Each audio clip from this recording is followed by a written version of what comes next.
Hey everybody, welcome to week 8 of Sparkyz Cast. This is Sparkyz versus Samsung Khan. Once again, I'm here with Sam. Hey everybody, been a while. Yeah, not too long, just a couple sets. It's been a long break for Sparkyz. Anyhow, before anything gets started, we wanted to remind you once again about MAGFest, January 1st through 4th. I believe rooms are still available in the hotel. It's going to be awesome. Do you have any thoughts about MAGFest, Sam? I don't know about this gaming convention. All I know is I don't like video games. Well, actually, I do like music, and I guess tabletop games will be there, and there's going to be a LAN room, and maybe some furries. All of that is the truth. All of that is the truth. Maybe not furries. I think they prefer to be called cosplayers at this thing. But I want to offend the furries. Right.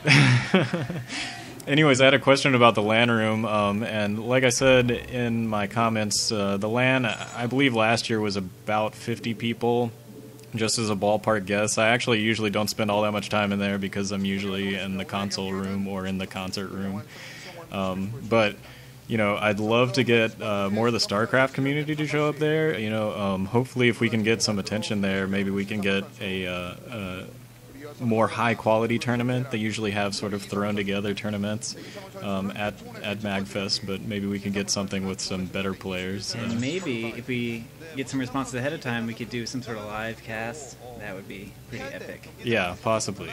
Who knows? Some sort of event involving the StarCraft community should happen. Regardless, we need to go ahead and get onto this game, which should be very exciting. This whole match should be very exciting against Samsung Khan, who, for some reason, maybe the story of the year so far is how Samsung Khan has just been terrible. At the bottom of the league, I believe, at this point. Maybe they are slightly above Air Force Ace. I think they matched up last week and got the better of it. But either way, they're nearly tied with Air Force Ace at the bottom of the barrel, and which is just odd because Samsung Khan they're a perennial favorite, if not to be the favorite of the whole league, at least to be second or third and show up deep into the playoffs. So pretty surprising. Well, sometimes when your brains step away,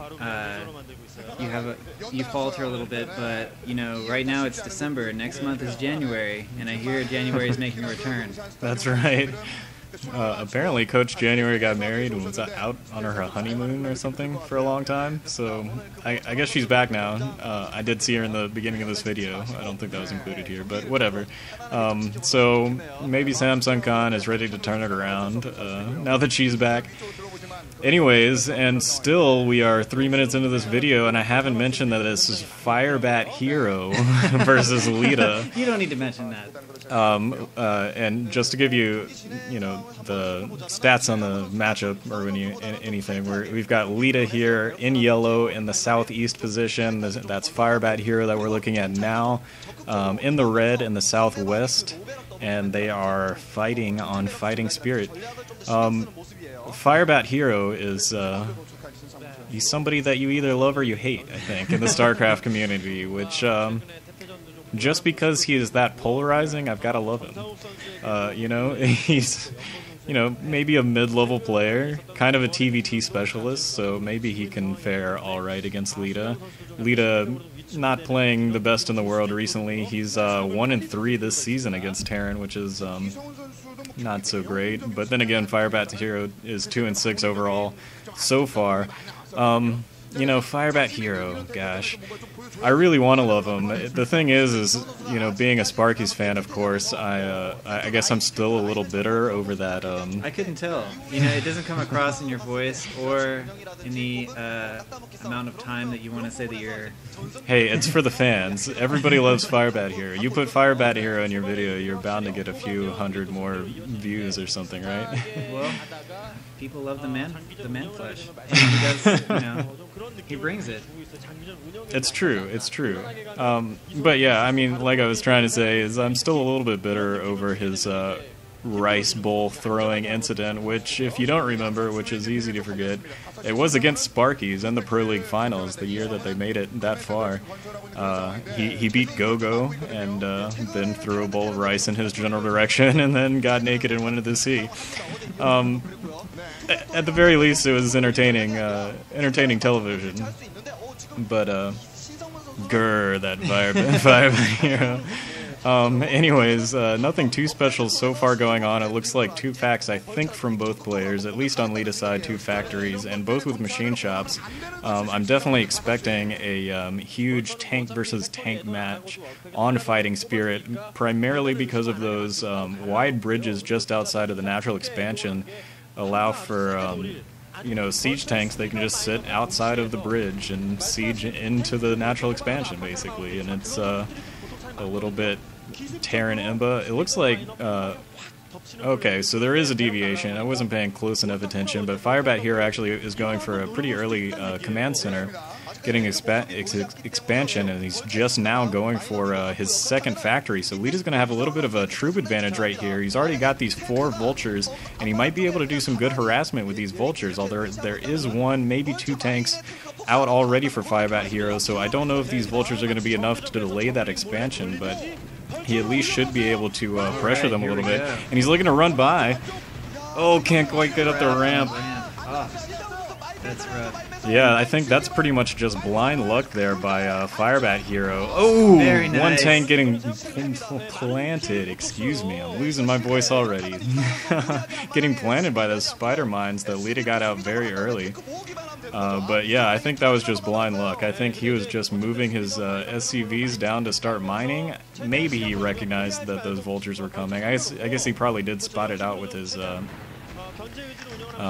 Marines in the field, or an SCV. So he did know that it was coming, but maybe, yeah, I really do think that he was just transferring those, primarily is why they were there at the correct time.